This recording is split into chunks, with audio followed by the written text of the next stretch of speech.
Our next session is one that you do not want to miss. Former Congressman Patrick Kennedy is sitting down with pop culture expert and talk show host Andy Cohen.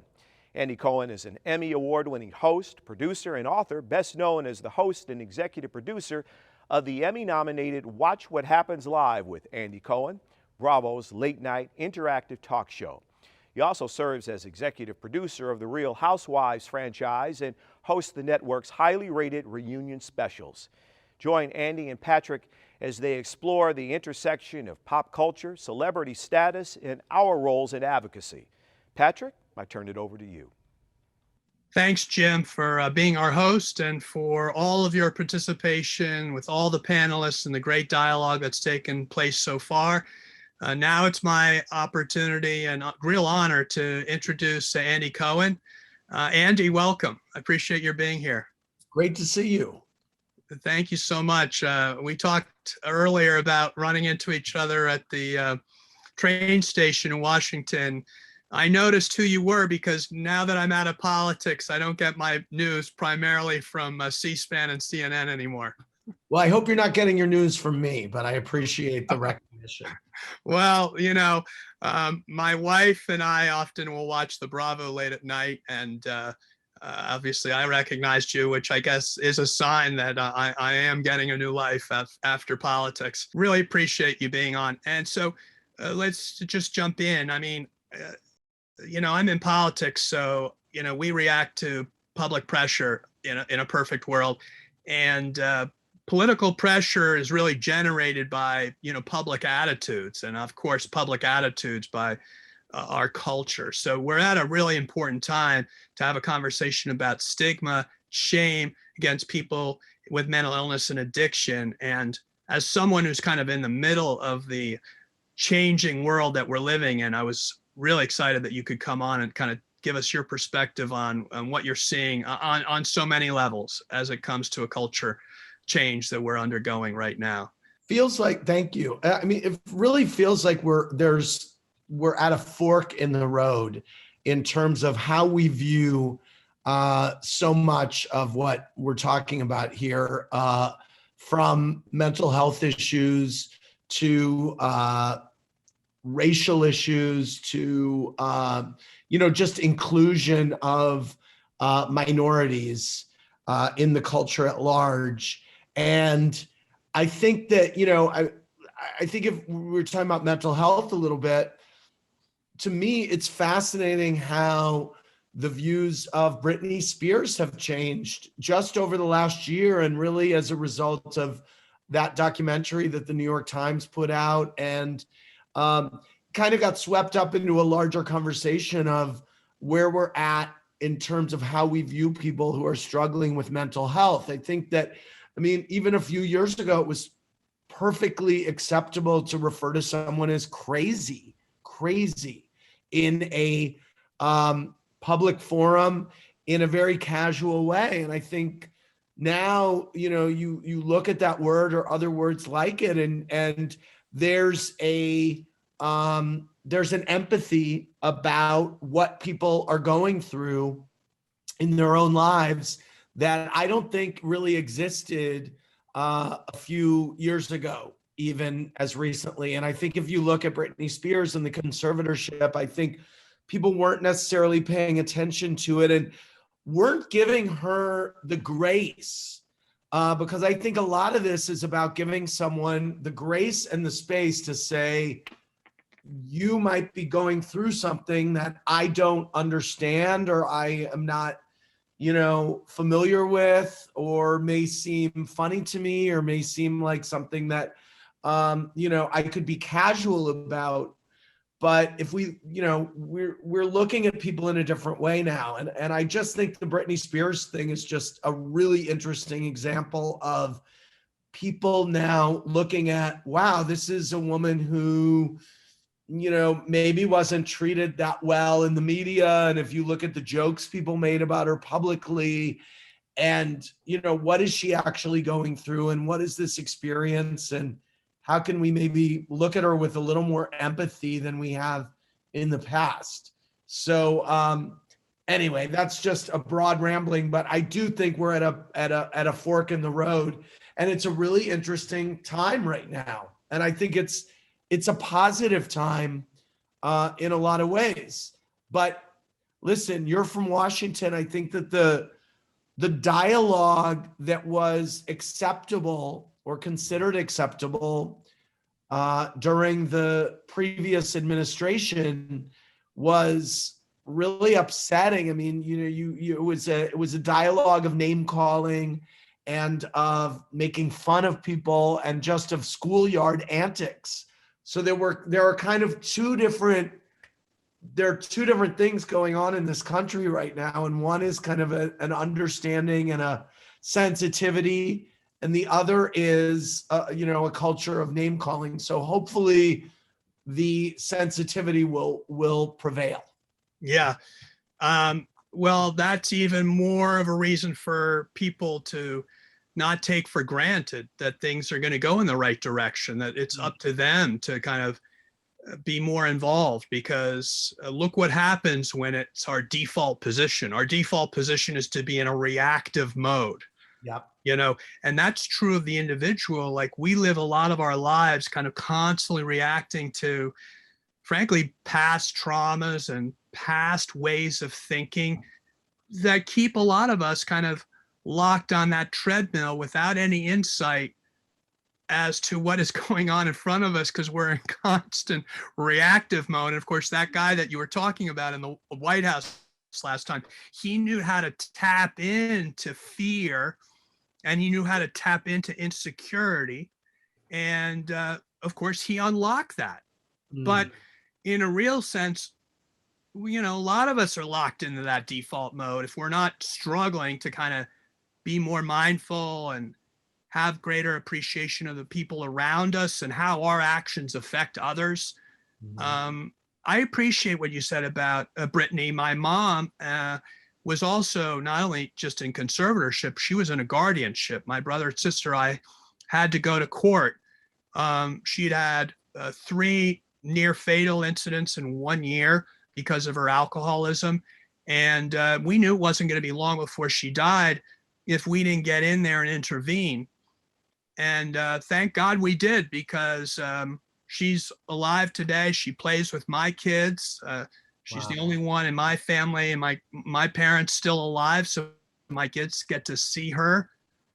And that would not have been the case had we not used that intervention. As draconian as some people think it is, I just will tell you, the more draconian measure is her getting locked up in the criminal justice system. And I think that's the debate. We don't want so many people locked up in our incarcerated in our country. Unfortunately, a lot of them are incarcerated because they're untreated mental illness and untreated addiction. And maybe guardianship and conservatorship may be it may be bad in some people's view, but it's got to be a lot better than the alternative, because unfortunately, I think that the bigger thing is just to maybe have more empathy. I think as a culture, for us all just to have more empathy about the struggle that each person is going through. And I think, they're all case by case basis, but if we can rip away the judgment and the stereotype and the, assumptions about who this person is or what they're going through, and just kind of take a step back and say, okay, well, let me just recognize that maybe this is something that I don't understand, but I want to give them grace. Yeah. And so that's, I think, important. Yeah, I love that. For the early movement in the gay rights community, there was that phrase during the AIDS fights, silence equals death. Yeah. And it wasn't until we really got the ACT UP community, who are like at the point of the spear, the most, revolutionary within the LGBTQ community, that forced people to change public policy. And thank God they did. We got combination therapies for HIV/AIDS to turn from a fatal illness to a chronic illness. We made great progress. Ultimately, gay marriage, and we got rid of Defense of Marriage Act. Mm-hmm. But I kind of tell us a little bit about where you think it's that same fight against bigotry that people today are kind of struggling to get free from, which frankly keeps a lot of people with mental illness and addiction also closeted, right? Also in the shadows of shame. I think you can't underestimate the importance of pop culture as it relates to, changing the way people look at this and changing the way people look at, their acceptance of gay people, certainly. And, I'm interviewing Lil Nas X today. Do you know who he is, Patrick? Yeah. Okay. So I just think this kid is like 22 or something. What he has done for an entire generation of specifically, I think people of color, the way they're looking at the LGBTQ community, I can't underestimate the importance of him as a cultural shapeshifter. And so I think pop culture plays a really big, part in that. And I'm very grateful to be living in this time. I mean, when I'm 53. So what I've seen happen, the evolution of how people have responded to gay people from the government to the playground has been an incredible movement. And I think it's all heading in the right direction. No, it's very, very exciting. And in spite of the fact that we're living in very turbulent times all around, and the trauma and stress that people are feeling is unparalleled in my view. Yeah. Talk a little bit about your impressions of how young people today are facing things differently than we did growing up, insofar as they grew up in a world where technology is ubiquitous, and that may have taken away time from the same type of playgrounds, like you said, or going off and hanging out, outside and doing all that stuff, which I think maybe our young people have a tougher time finding time to do. Well, I think, true. And I think that the young people today have a voice in the way that we never did. And I think social media is probably, largely responsible for that. They're being listened to, they're being heard, they're being catered to in a way that can seem annoying, frankly, sometimes. And, you kind of want to say, like, when I was your age, blah, blah, blah. But we have to listen to them. And I just think they're being taught that their voice matters in a way, and that they have the power to say no to things or to speak up against things. And I think as a result, this is a generation that will actually, especially given, can I cuss on this? given the plate of poo-poo that they're being handed in terms of a lot of things that are going around, I think this is a generation that's actually going to impact change in a way that we haven't seen since maybe, the 60s. Yeah, I'm sorry we can't cuss on this. My That's brother, all right. I got my point across. Yeah, my brother gave me a book, All the Ways to Use the F Word, after I dropped the F-bomb at one of my public speeches when I was in office, and it got a lot of backlash. And it was how to use the F word as a noun, as a verb, as an adjective, as an adverb. It was perfect. Well, anyway, let me just jump into that whole point, because I think that, now as we're going back to work, employers are like struggling to figure out how they're going to get employees to sign up with them and how they're going to keep those employees. Yeah. And to your point, young people today are setting a whole new standard of what the workplace is going to look like, because they're demanding, a different work environment. I know. And, I think COVID has really accelerated that, because there's a whole generation of people that doesn't see the value in going into an office, and they're, I'm going to do my thing and I'm going to stay here. And Listen, I'm a bit of an analog guy, and I think getting people together in the same room is very important. I think it we may this COVID thing may have really just changed things forever in our society in ways that may have happened, down the line, but it just really accelerated it. And I don't know that it's for the better in my mind, but again, I'm an old guy, and I believe in getting together and talking and face to face, and that's meaningful to me. No, I think you're right. I used to, my wife ran for public office this last election, and we had to do it all by Zoom and FaceTiming. It was just it missed all the hurly burly that I loved about politics, where you kind of really have to get out and you have to go places that you wouldn't otherwise go in your regular life, and where you can see how other people live. One of the great advantages of being politics is that you get to kind of have to live the lives through watching and learning everybody that you're trying to represent. That's been lost. On the plus side, and I know you're a father and want to hear your view of this, but I never had to take as many trips in the last 2 years, obviously. And for me, that means I'm at home more to read to my children. And that, for me, has been a real blessing to get off that treadmill of life where every 3 days I was jumping on another plane. But tell us about your family and how it is for you as a father. Well, I have to say that was really the blessing of COVID that I'm very grateful that I actually got to keep working, but my hours changed dramatically. My travel changed to nothing.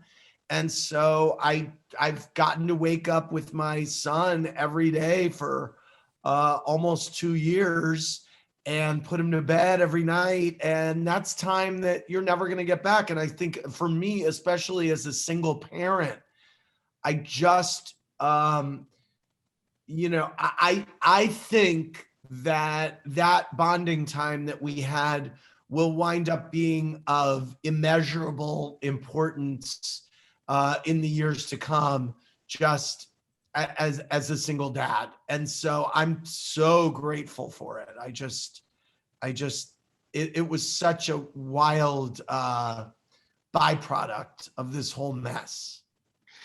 Do you find as a parent now how much you have drawn from your own experience as a child, like modeling your own parents at all? I do.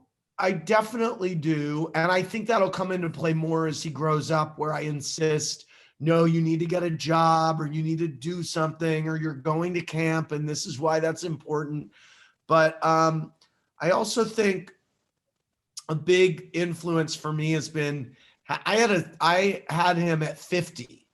And I think that having a child later in life, for me, it's been so great, because I feel more comfortable in knowing who I am, right, and in having a sense of what's important and what's not, and what to get crazy about, and what not to get concerned about.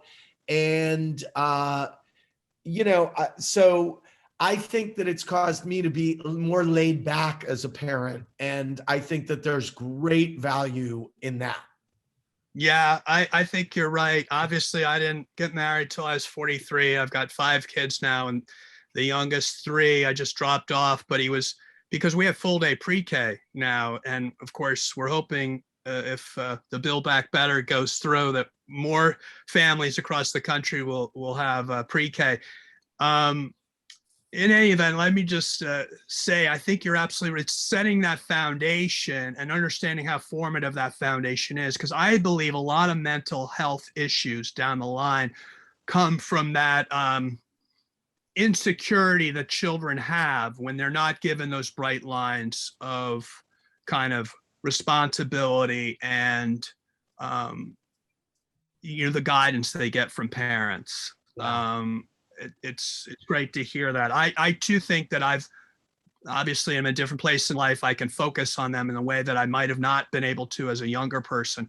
But I find I am taking kind of the best of my parents. My dad was, as much as he was fractured from trauma, watching his brothers killed and experiencing a lot of trauma in his life, one thing he really got right with me is that he was very physical, very loving physically. He'd hold me all the time. We'd kiss each other on the cheeks.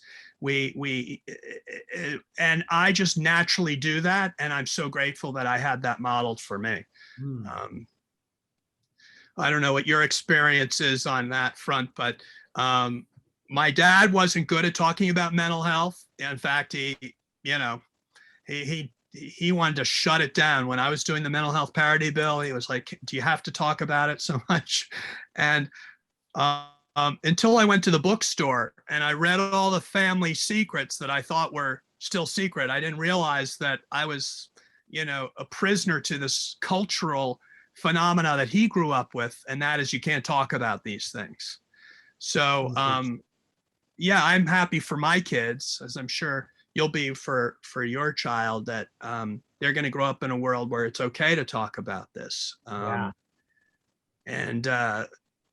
so I think that also we're also aware of neurodevelopment, right? So we know that kids, if they have that modeling, can really develop those skills and coping mechanisms, and that can help them grow and manage stress.